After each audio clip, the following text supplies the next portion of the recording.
Hey, hi, hello, everybody. Good afternoon or good morning as it may be if you are joining us from Alaska. Welcome to the fifth of the sixth in a series of for our PCA HCCN Professional Development Series.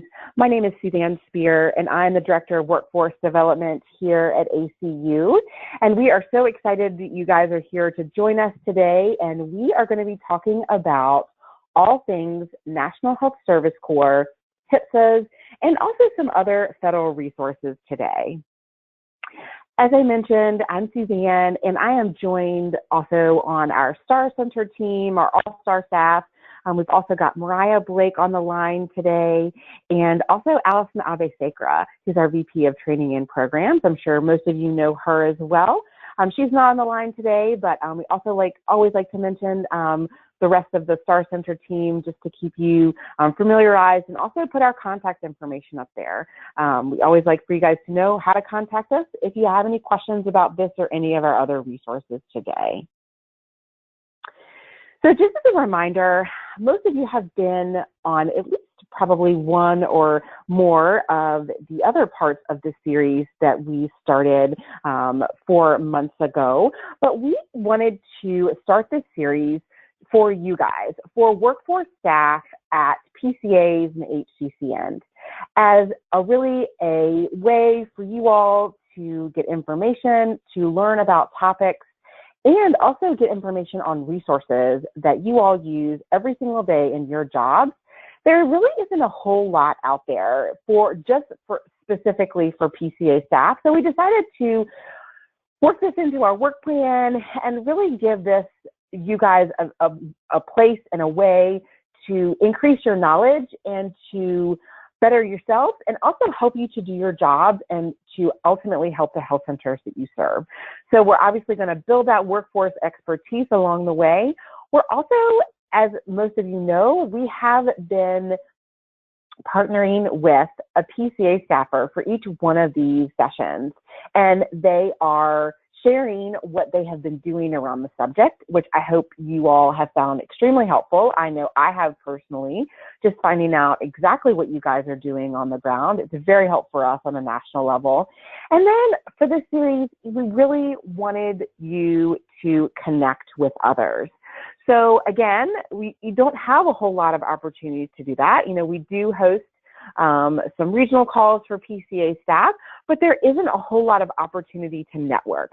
So we really hope that this will be an opportunity as you hear questions being asked and as you see people presenting, your colleagues that are presenting on each one of these series. We really hope that you will connect with each other and really make use of the resources that is the brain trust of your fellow workforce staffers.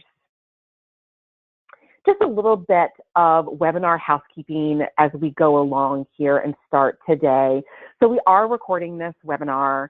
It will be available for download. You will receive an email after this, and you can download that and share it if there's anybody else that you say, gosh, this particular subject would be really interesting to other members of my staff, even though they may not be specifically focused on workforce, or maybe they just missed the session today, and you want to make sure that they listen to it because it has some really great resources. Feel free, please ask questions. We love questions. We want you guys to let us know all the things that you want to know. And we hope that the speakers today will spark some questions and some thought-provoking things that you have that you want to have answered. So let us know if you have any questions, and we are going to have some fun along the way as we do all that. I did want to mention also in our housekeeping slide here that the slides are available for download. You can go into the handout section of your toolbar and you can download those slides there, and so you can reference them later after this session is over. So for your questions, go ahead and put them in either the questions or the chat box. We'll be monitoring both of those. And you can also raise your hand and let us know you have a question. And if you have any technical questions or you have any technical problems during this webinar, feel free to email Mariah at mblake@clinicians.org, and she will get you set up and ready to go. So our goals for today, we already went over the goals for the series, but the goals for today are to understand the HPSA designation process.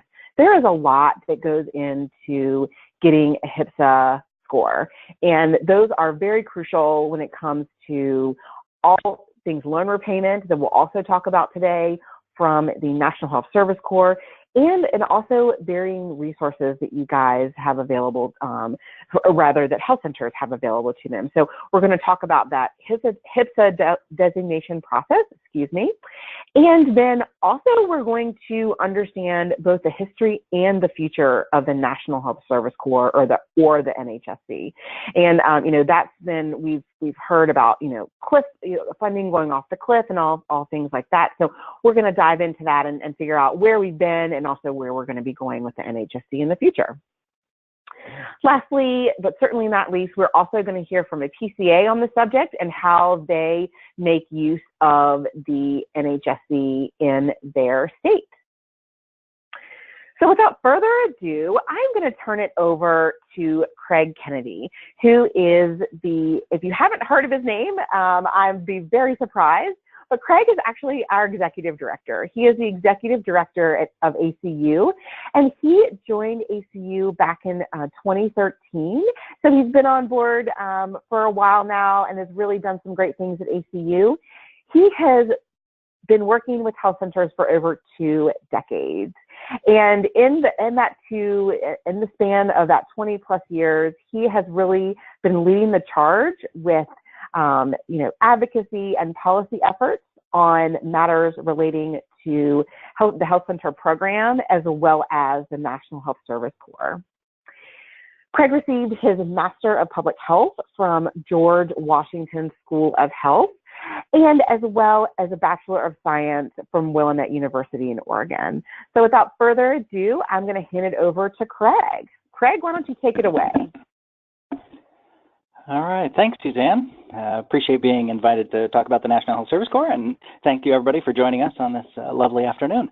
We want to start with a poll question on the National Health Service Corps to see where we're at. So Mariah has put up a quick poll of a question about the National Health Service Corps and whether you have a National Health Service Corps state loan repayment program funded in your state. 3 options. If you guys could take a second and just click on what's happening in your state, this will give us a better understanding of who's on the line and the background information on the National Health Service Corps.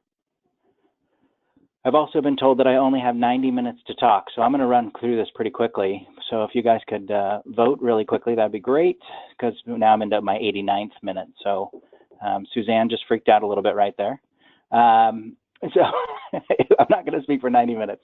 Lourdes actually probably freaked out the most because that's way past my time. So 83% of you said yes, you have a state loan repayment program. That's actually pretty close to the percentages of nationwide. So most states do have a state loan repayment program. We're going to go through what that means. Oops, see, now I have control again. I am here. So most states do have a state loan repayment program. There are 13 states that do not have a state loan repayment program. And then all of the territories, none of the territories have a state loan repayment program. So just so that you know, we'll go through what that means. We'll just start with an overview of the National Health Service Corps. I know a lot of you have heard about the National Health Service Corps, but I wanted to give you some specific data points about the National Health Service Corps so you had a better understanding of it. A lot of folks know about the 2 top programs, which are the 2 nationally known programs, which is the Loan Repayment Program and the Scholarship Program, but the other 2 are very important as well. So the program is just coming up on its 50th year next year. It started in 1970, so it's 49 years old. There are actually almost 11,000 clinicians in the field today. So there's 10,900 people serving under the National Service Corps placements today. So it's a lot of people serving about, and if you just do the math, extrapolating it out, it's about 11 million people get care from a National Health Service Corps provider today. So a pretty big footprint for a program within HRSA outside of the health center program. So the 4 programs, as I mentioned, the loan repayment program is by far the largest. That's 81% of the placements in the country from the National Health Service Corps are in the loan repayment program. That's where you agree to serve in a shortage area, as Suzanne pointed out, a health professional shortage area. And normally that initial contract is for 2 years. So you say you'll serve at a health center, at a rural health clinic, at a tribal facility, at a critical access hospital, whole bunch of places in a HIPSA for 2 years, and they pay $25,000 a year for your loan repayment. So if you come out of medical school or dental school or nurse practitioner school and you have $60,000 in debt, I'm underplaying that obviously. If you serve for 2 years, it'll pay off $50,000 of that. You can then, after your initial contract, extend that going forward. So the loan repayment program is a very popular program. As you can see, the scholarship program is what pays for your medical or dental school or your schooling, and then you're obligated to serve out in the field. And Lourdes will talk more about the scholarship program and what they do in Arizona there. Students to Service is a newer program, catches them in middle school, and then as people notice, the state loan repayment program is where the National Health Service Corps puts up half of the money, and then the state puts up half of the money, and then it's designed there at the state level, usually as a complement to the national program. Sometimes they expand it to new types of providers, but oftentimes it just enables folks to fund more of the slots within their state, but it's half funded by the state, half funded by the federal government. As it notices here, 36 states, well, no territories, have state loan repayment, SLRPs as they're called. The reason we're on this call today is because most of the National Health Service Corps go to FQHCs. A lot of people knew that, I know, but this is the actual number. 62.7% go to FQHCs. Over 6,000 providers at FQHCs today are supported by the National Health Service Corps. Once again, 6,000 providers at FQHCs are in one of these 4 programs supported at FQHCs through the National Health Service Corps. Other eligible entities, this is automatically eligible. I'll get into some of that in a second, but tribal facilities, rural health clinics, like I said, critical access hospitals, prisons, there's a lot of different eligible entities. FQHCs are automatically eligible for the National Health Service Corps. They don't even have to apply. They're just automatically eligible. What kind of professionals? Physicians are what most people recognize in the National Health Service Corps, although it is not the largest group. A lot of people make the mistake and say, oh, a lot of physicians in that. There are 20%, but the largest group of providers are nurse practitioners, PAs, and certified nurse midwives. So a lot of NPs, PAs, and certified nurse midwives are in the National Health Service Corps. Oop, did I go? See, I'm behind schedule already. And then, of course, the mental health professionals, which is a huge chunk as well. 29% are in there. So physicians are the 3rd largest group in the National Health Service Corps. So there's a lot of different eligible professionals, a lot of different eligible entities, but FQHCs make up a huge portion of that. How do HIPSAs, health professional shortage areas, work? So there are 3 categories of HIPSAs: primary care, mental health, and dental health. Those are, I don't take a lot of explanation there. And then those are based on geographic areas, populations, or facilities. So I'm going to scratch the first 2 geographic and population groups just because that's not how FQHCs fit in the HIPSAs. FQHCs fit in the facility category. And then within the facility category, they usually have 3 HIPSA scores: a primary care score, a mental health score, and a dental health score. So going back to the eligible professionals, you would recruit a dentist based on your dental HIPSA score at your FQHC, right? If this is and I stole this slide from HRSA, so that's why I put the logo on the bottom. So just so you know, I stole all this part of it from HRSA, so you may see this in official HRSA webinars or proposals or things in the future. So each health center has 3 different HPSA scores in it. How is that calculated, you might ask? Well, what do you know? I have a slide just on that exactly. The HPSAs, primary care HPSAs, go up to a score of 25. Do I have the ability to highlight that somehow? 25. Oh, I went the wrong way. Oh, no. See, that was what practice was all about, and I didn't even do that. So the primary care HPSA goes to a score of 25. So if you get a 25 score in your HPSA, that's the worst possible score, by the way. So your highest possible need. And then the dental health goes to 26, as you can see here, and the mental health goes to 25, just like primary care. So 25, 26. And then when the National Health Service Corps gets funded, they fund all of the 25s. First they fund all the 26s, then they fund all the 25s, then they fund all the applications from 24, then they fund all the 23s, and then they still see how much money they have. And if they still have money, they'll keep funding down. Last year they funded through a score of 17. So if you had a HPSA score of 17 using these criteria, these are the designated criteria right here, and this is exactly how they score it. An FQHC gets scored, gets a score of 18. Their providers then become, well, they're all eligible. They'll probably get awarded a National Health Service Corps loan repayment contract if they apply. So these are the actual criteria for each of the different HPSA types.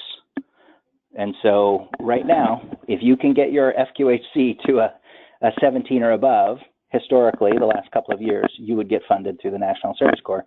If your HPSA score is 12, 10, 12, 9, 5, most of those folks just don't even apply to the National Health Service Corps.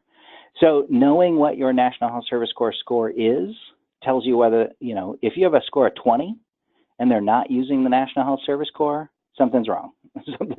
They're missing something about the availability of that program. So how are those HPSAs scored? I just went through the actual process of the score, right? So how you get that score, the criteria. But what you may also hear in the HPSA world is SDMS, Shortage Designation Management System. And so a lot of people say SDMS is going to change everything. Well, yes and no, sort of. The Shortage Designation Management System, in the past, years ago, HPSAs were all designated at the state level using their own data. They had some guidelines, but in general, each state would say, okay, this is how we're going to go ahead and do our shortage designation with this data, because we have specific cool data in our state, and we're going to use it. I want to say 4 years ago, Bureau of Health Workforce said, you know what, we're going to streamline everything and make it all consistent across the country. What they did not do is change any of those criteria. These criteria, right? These criteria are set in law. They cannot change these criteria. What they are changing is the structure, the platform that comes up with the HPSA score, SDMS, and then also the data that goes into that system.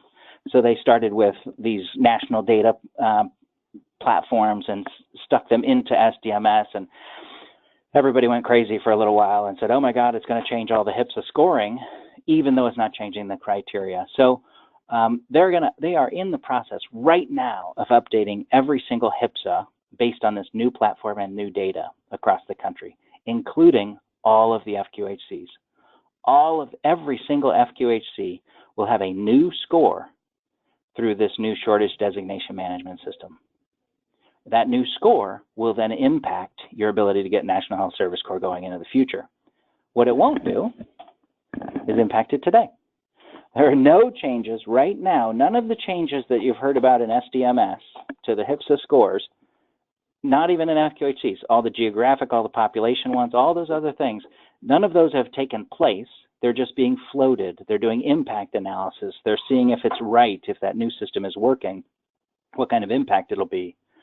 What they're planning on, and I again stole this from HRSA, but I highlighted that third line, which is the national update is tentatively planned for this spring, actually this summer. Originally, this used to say spring. They just said, no, Greg, it'll be summer.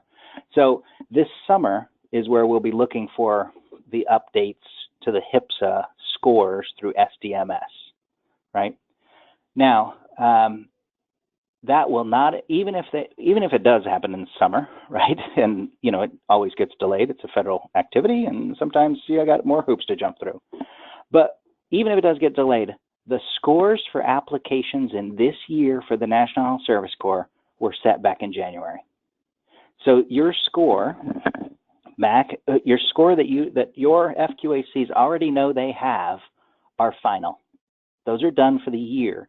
So all of the application processes for this year are based on that score that they already have. None of this SDMS changes will impact the applications for this year. I just want to be real clear.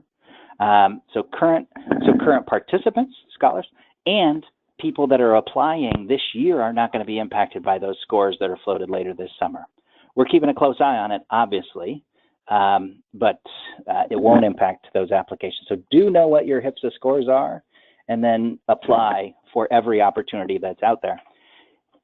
This next, did I get the next slide? Did I go, little guy?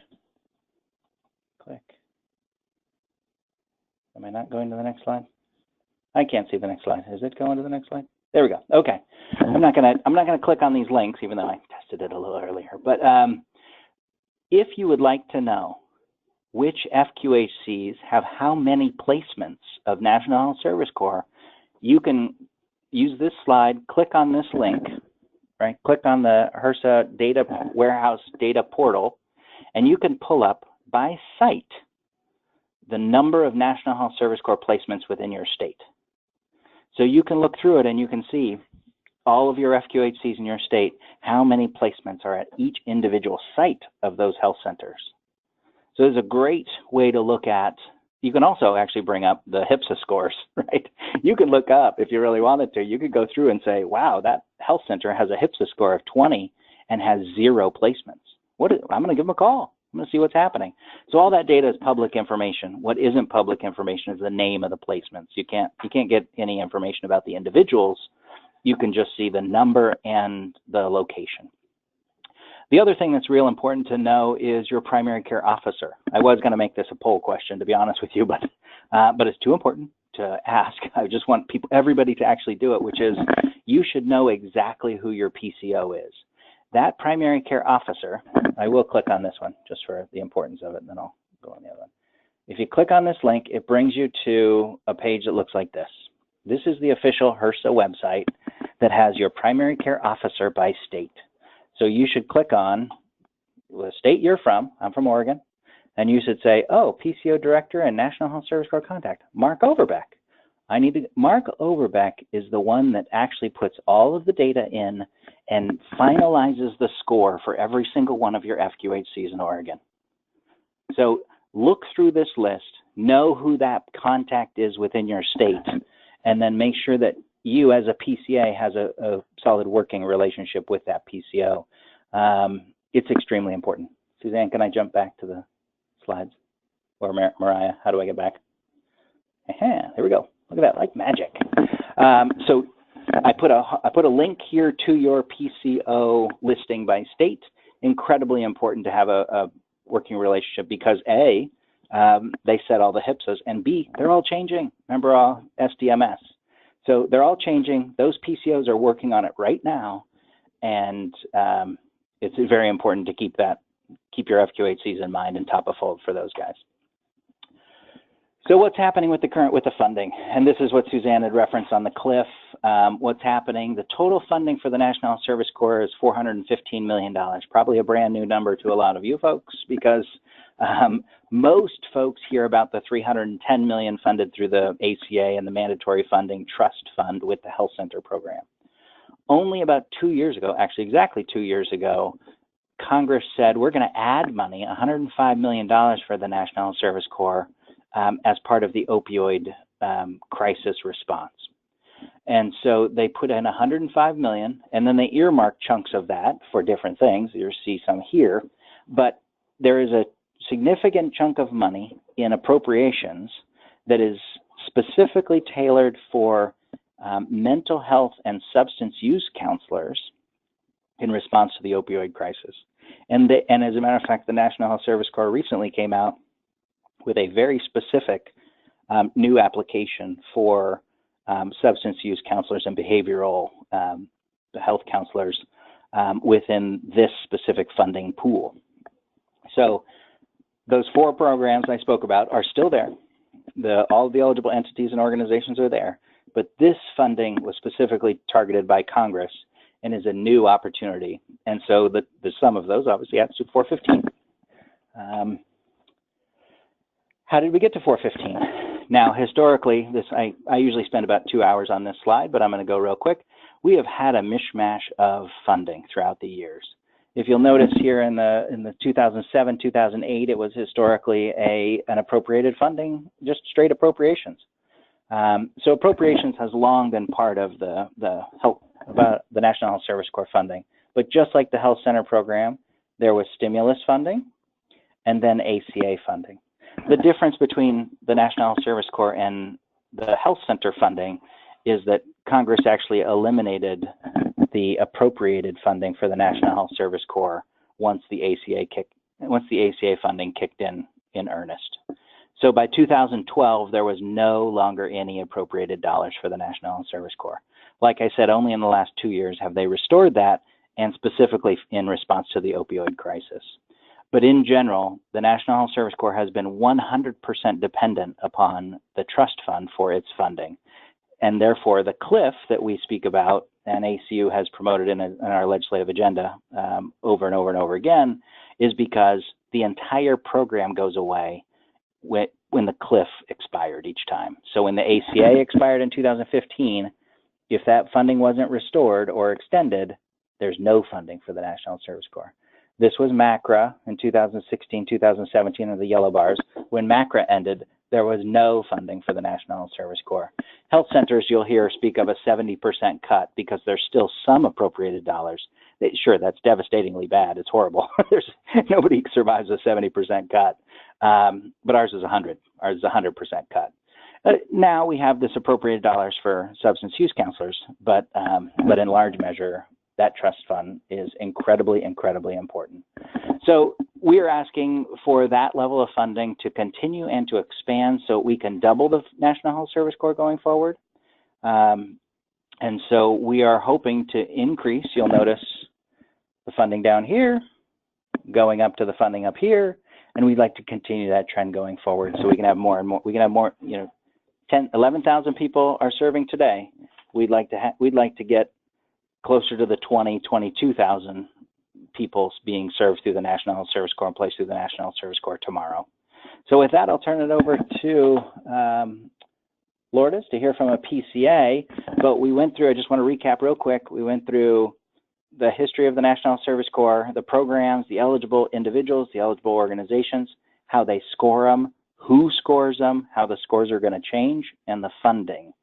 So I ran through that pretty quick. But if you have any questions whatsoever, there's obviously questions at the end of this, but you can always send me questions about the National Health Service Corps, and we'll do our best to get you an answer. With that, I'll turn it over to Lourdes. Thanks so much, Craig. We really appreciate you taking the time today to hang out with us and impart all of your expertise. As you guys can tell, Craig has been doing this for a while, and he really knows his stuff. And I personally feel like I still learn something from him every single time he does a presentation in regards to, especially the funding part.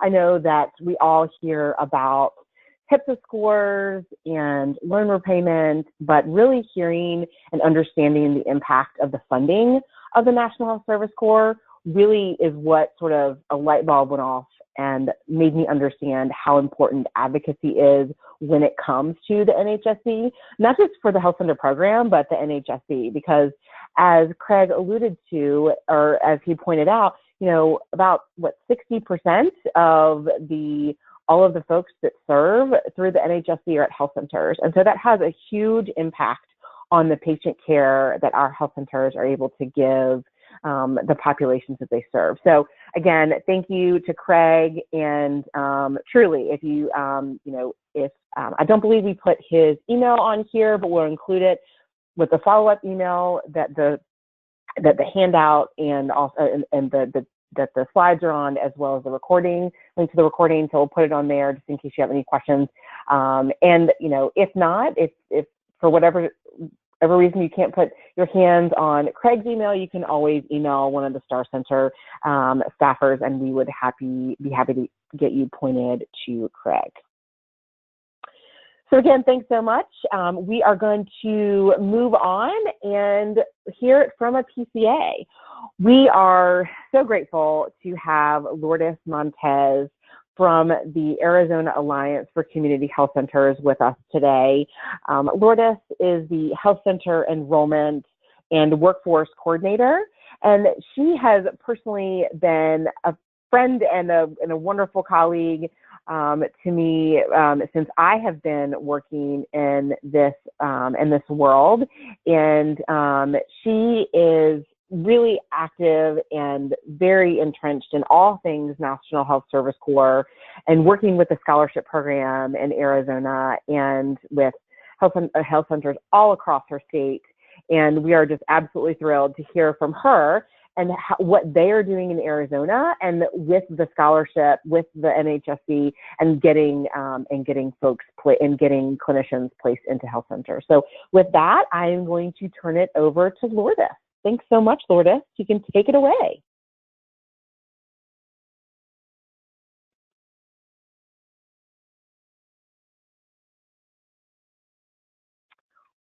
Lourdes, I think you might be on mute. Thanks, Suzanne. Sorry, I was writing some notes from Craig's presentation that I kind of missed my introduction. Thank you, everybody. I'm so happy to be here on this webinar. I think let me click on here, make sure that I can move these forward. Yes, here we go. So as Suzanne said, I am the Health Center Enrollment and Workforce Lead Coordinator here at the Arizona Alliance for Community Health Centers.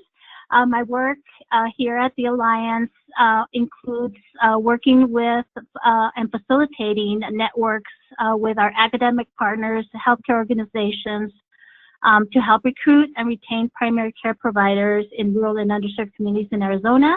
I put an arrow right above my head just so I could distinguish myself from this group picture. I just wanted to add this picture to the slide because it is really a team effort that we do here in Arizona with our primary care office. I know Craig mentioned to make sure that you connect with your primary care office and know who works with these programs in each state, because it has been invaluable for us to have this partnership with our primary care office, which is the Arizona Department of Health Services. In this picture, we have from left to right, Ashley Neves, who is a workforce consultant, Tracy Leonard, who does our HIPSA scoring and assists with presentations.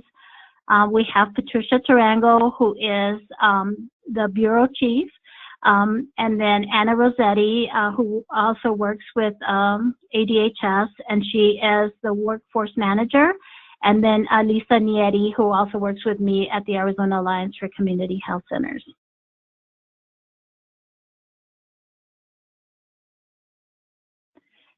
So the Arizona Alliance for Community Health Centers is the primary care association for the state of Arizona since 1985.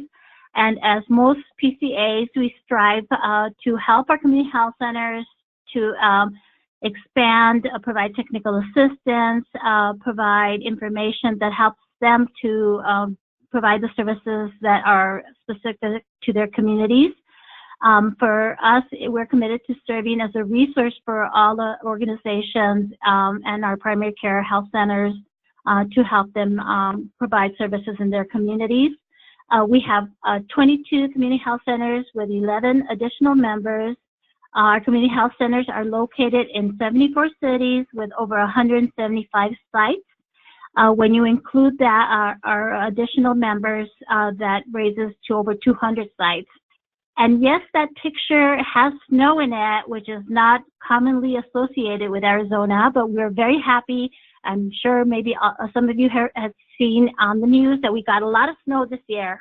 We're very happy about it, so I had to include a picture of the snow in my hometown of Nogales, Arizona.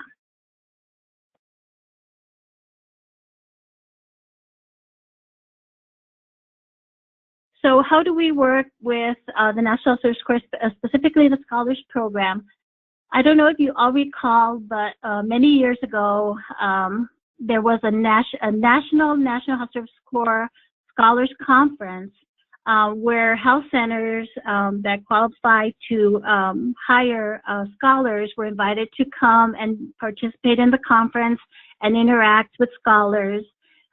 Scholars were given sessions on how, details on how they were going to be required to serve as scholars in communities, sessions on HCCCN scores, information, networking, and we used to participate in that conference, and we would represent some of our health centers that couldn't go to the conference to share information of their services and job opportunities. When that conference was discontinued, we continued to provide a TA to scholars via email, phone calls. People would reach out to us about asking information through the ambassador program before that was discontinued. And we saw that there was a real need for some kind of face-to-face interaction with scholars to provide them with information and resources. So in 2012, we held our first Arizona National Health Service Corps Scholars Conference that we held in conjunction with our annual meeting for our primary care association, and with support and sponsorship with our primary care office with the Arizona Department of Health Services Bureau of Women's and Children's Health. In 2015, some of the scholars that were alumni are already in practice, and some of the scholars that were still in school agreed to be part of a planning committee to make sure we were on target with our sessions, with the information we provided, and with the structure for that day conference. And so since 2015, we've been having a scholars planning committee that helps us do the format for the conference. So 2019, we just had our conference, and it marks our 7th annual conference here in Arizona, which has been some of our scholars have really had a lot of good networking opportunities, received some great information, and felt really connected to what their service was going to entail. And I just have some quotes. I just included 3 quotes from the feedback that we received. So one of our scholars, the contacts I have made at the conference have led to job offers and employment options for my repayment time. I've also felt more connected to the NHSC program by connecting with and forming friendships with other scholars. The conference provided me with the opportunity to network with peers and future employers, learn about navigating the job search, and making invaluable connections with others who are dedicated to serving the underserved in Arizona. And this is one of our most recent from this year's conference. I want to thank you again for another great NHSC Scholars Conference. I really value living in the state with this resource. And for our scholars, it has been a real great opportunity for them to feel connected to other scholars and to feel that they have support from the Primary Care Office and the Primary Care Association in the state of Arizona. And we do include information that is nationwide in these conferences, like resources like how to use the job posting board, the Rural Recruitment Retention Network, otherwise known as 3RNet. So we do include information, national information for our scholars. So here are some pictures from our different conferences. We started off with a small group. Every year it has been getting bigger and bigger. We have more participation. We have scholars who are still in school, so they continue to come to the conference. And we have some scholars that are now out in practice, and they return as alumni and serve on a Q&A panel to answer questions from scholars that are getting ready to go out into practice, and to give some tips, and we include presentations. We have different disciplines that provide presentations based on our audience and our registrations for that year. We do have a different, the way that the conference is set up is we do start off all together with a larger group of the conference with the AACHC annual conference for the keynote presentation, the welcome, and then depending on the schedule, we join the larger group for different presentations that are of interest to the scholars. And then they participate in all the breaks together with the bigger group, and they also participate in lunch together with a larger group that provides networking opportunities. And then at the end of the day, we have a conference reception that the scholars are invited to. And then for those scholars that are going out into practice, I make introductions to house centers that are able to hire scholars, set up site visits, and also provide any kind of assistance with those site visits.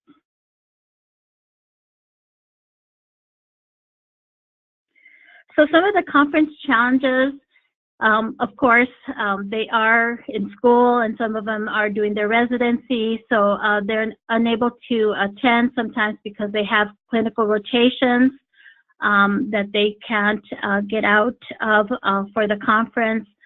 They have some class schedule conflicts, like there's some labs that they can't reschedule. Some of them are out of state for rotations. Some of them travel is too hard for them to come to the conference. For the medical residents, they actually do have patient schedules that they can't maybe reschedule. And then funding is always something that we have to work with every year to try to get the funding to do the conference. We work with our academic partners the Arizona Department of Health Services. Our PCO writes a letter asking them to give permission to the scholars to come to the conference, and that has helped a lot with the scheduling portion of them not being able to attend, and that has helped increase participation of scholars to our conference.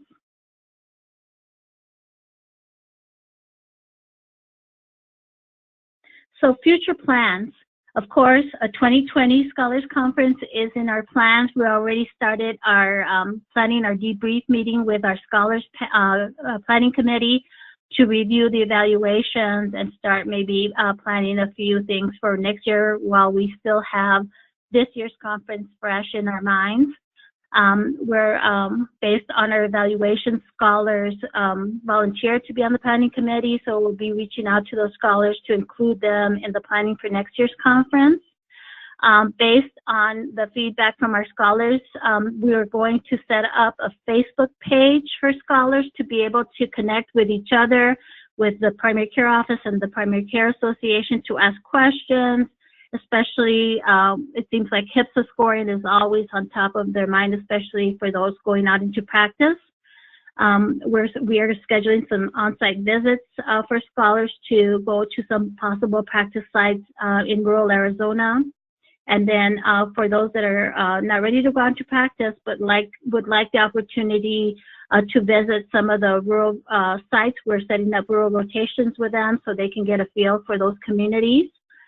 We continue to provide ongoing TA on all their questions, providing HPSA updates and information. We were able to get some really good links for them to be able to keep track of HPSA scores on their own, and provided them with instructions on how they would do that. And then also placement assistance for scholars as requested.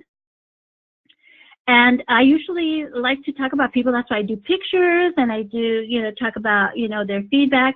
But for those of you, I know we're in a data-driven world right now, so we did include some data on this slide. Thanks to our primary care office, we were able to get some data for our participants starting in 2015.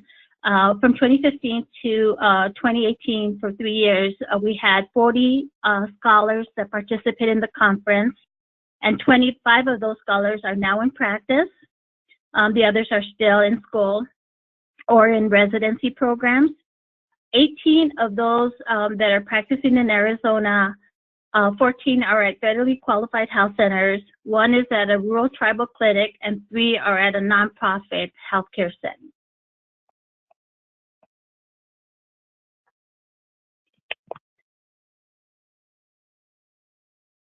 Okay, here's my contact information, my email, my phone number, our different websites, our Twitter, Facebook, anywhere.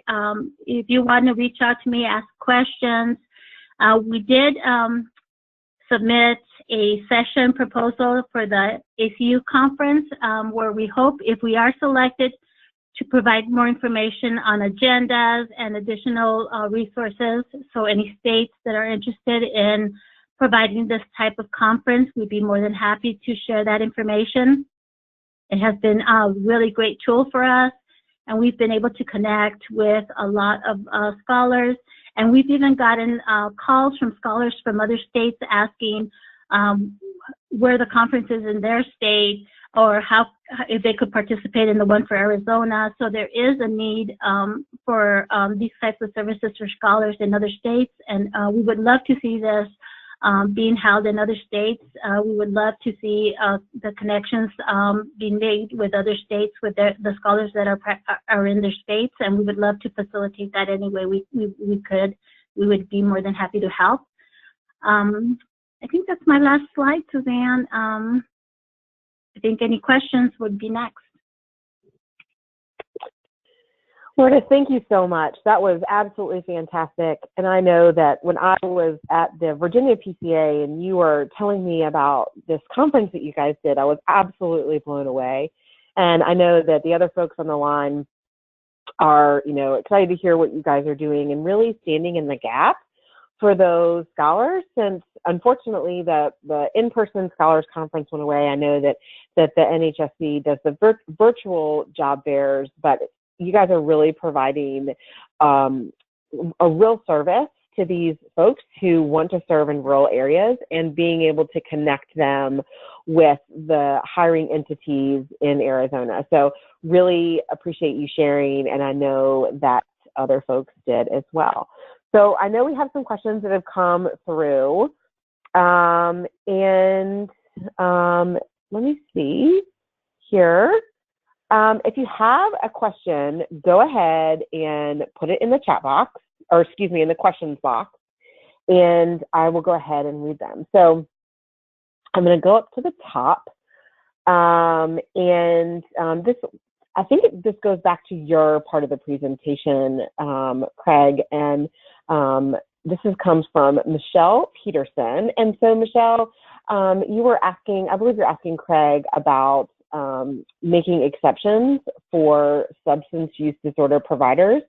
And I guess that is in regards to the HCCCN scores. If you wouldn't mind just clarifying that, Michelle, that would be fantastic. Yes, yes, regarding HCCCN scores. So Craig, to your knowledge, have they, I guess they, meaning HRSA, made exceptions for the substance use disorder providers for NHSC placements? Well, I wouldn't refer to it as an exception. They have to use the exact same structure of HCCCN scoring. However, since the funding is specifically earmarked, and I'll use that term liberally, is specifically earmarked for substance use counselors, they have to use that money just for that reason. So they'll start at 25, they'll go to 24, they'll go to 23. Our expectation is that they will go way lower than 17, which is the normal number, right? Because they have to spend $105 million, or, actually it was over 2 years. It's a kind of a jumble of numbers, but it's a ton of money for a new targeted enterprise. So those old HCCCN scores of, if you got a 17 or above, you got the National Health Service score. If you didn't, you didn't. They're going to use this targeted money just for that purpose. And we expect it to go way lower than 16. We're hoping that it will, but it's based on applications. So no changes to the mental health HCCCN or scores, but we expect those awards will go much lower than 16. Wonderful. Thank you so much, Craig, for clarifying that. And that's definitely an important distinction since that funding is different. Yes. Okay, so another question for you, Craig. So this one comes from Susan Leonard, and she asks or says that she completely understands why providers are included in the NHSC, and perhaps they just have to draw the line somewhere. But there are so many more positions that are hard to recruit and retain, such as QI staff and health IT staff. Are there any types of programs that you're aware of to help with those key and critical positions as well? Well, yeah, there's different loan forgiveness programs out there. There's the Public Service Loan Forgiveness Program, which has been in the news because the Department of Education hasn't been awarding it correctly.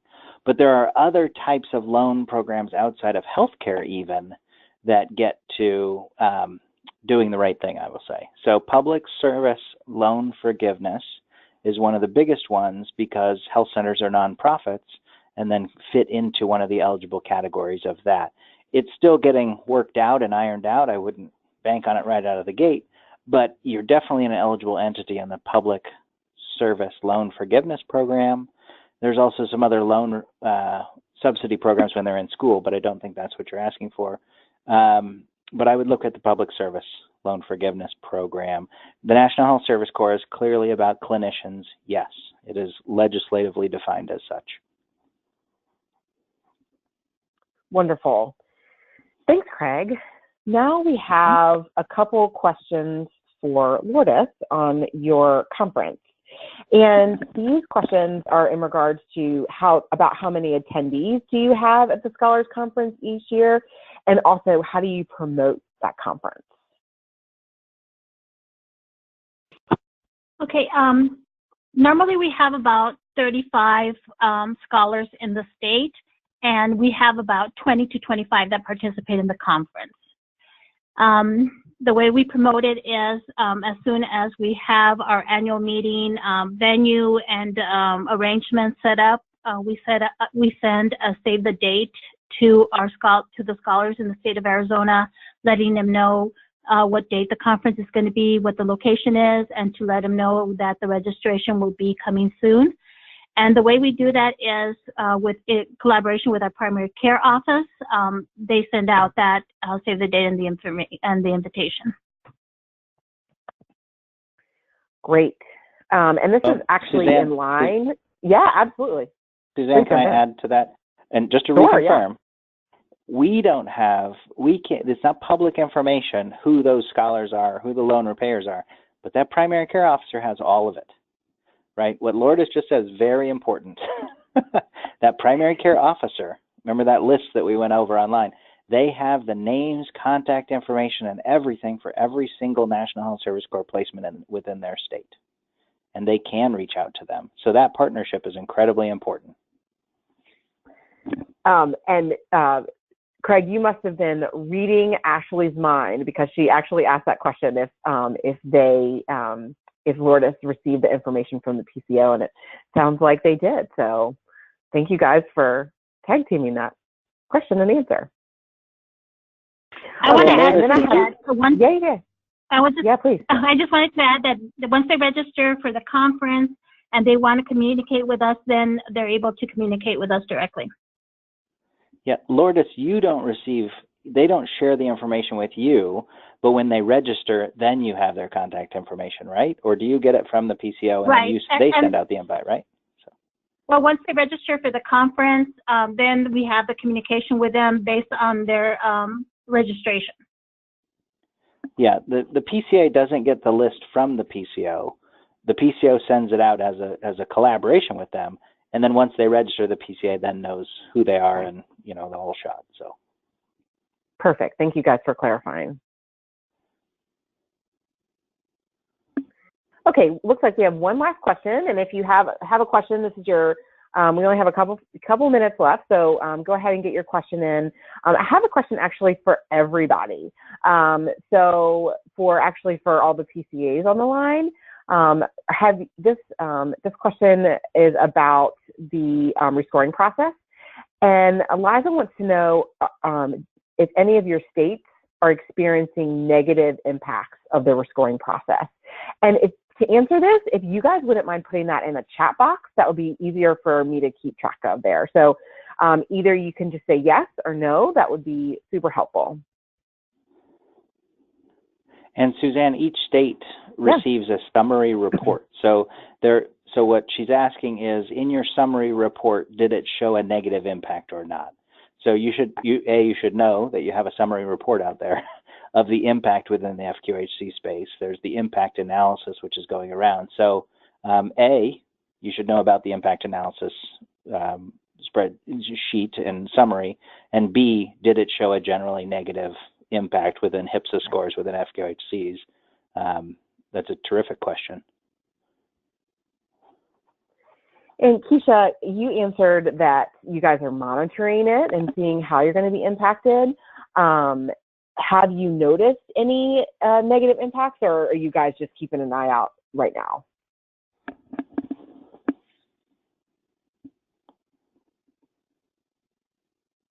Okay. Yeah, it looks like a couple of you guys have answered so far, and that, things are not looking great. So it really, again, this really should be very interesting to see how things go. And Craig might be able to speak to this a little bit more, but how, if, say, scores go way down, how that might, I guess I should ask that question, Craig. What do you think, in your expert opinion, do you think HRSA is going to do if a lot of scores go down? Do you think they'll readjust the scores for scholars and loan repayers, or what do you think is going to happen in your crystal ball? I don't. My crystal ball is that I think, yes, a lot of folks are going to go down. We saw that in geographic and population HPSAs, and that if everybody goes down, it's still a level playing field. I think what HRSA is looking at is if everybody goes down except for rural health clinics, or except for, Indian health sites, except for somebody in particular. If everybody goes down, they're not going to be as concerned, just to be honest with you. So yes, you can look and say, wow, my scores have all dropped in my state. But if they've dropped across the country, you know what, maybe the scores, maybe they start funding down to a 15 now, or a 13, right? So your average may have gone from a 15 to a 14, but if everybody's did, it's still kind of a level playing field. That's what I've heard them say, is that if everybody's going down, we don't need to then adjust the methodology. But if there's a certain group that is favored or not, then we'll be concerned. And I don't think they've seen that yet. Great. Thank you so much for that answer, Craig. And that makes a lot of sense there for sure. Any other questions? Okay, so we had one more question come through that said, how do we get the new summary scores? HRSA sends it out to the PCOs. Each PCO has a one-page summary of their impact on the FQHCs, is my understanding. I've seen the national page because they shared it with the National Advisory Committee folks, but I believe each state primary care officer has an impact analysis already. So that's what they're working on right now. So you should be able to get it with your PCO. I think they can share it. So there is an impact analysis that has a bell curve and the average and how it moved and how many people went up and how many people went down. So wonderful. Thanks again, Craig. Doesn't look like we have any other questions. So thank you guys for being so attentive and so interactive. And I don't know about you guys, but like I said, I always learned a lot, and we really appreciate the time that Craig and Lourdes took to be with us today and talking to us about all things HPSA and NHSC. So moving forward, if you have any questions after this, feel free to send them to us. And if it's not something that the folks at the STAR Center can answer, we will direct them to the appropriate party. You can also connect with each other through email and also the IWS platform. That is, even though there's not a workforce group, if you are a part of that or you're part of another group, you can still interact with each other there. And then next time is, yes, it's our last time in this series. We've actually put in our work plan for next year another one of these series. So waiting for the Bureau's approval on that, but this series we hope won't go away. But in the meantime, our last in this series will be Understanding HR Metrics. And Allison will be back with you guys next month on April 4th at 3 p.m. Eastern, and talking all things HR metrics and more data and all that fun stuff. So thank you guys again, and to Craig and to Lourdes. We really appreciate everybody being with us today, and look for an email with a recording and some slides. You guys have a great afternoon, and don't hesitate to contact us with any questions you might have. Take care. Talk to you guys soon. Bye-bye. Thank you.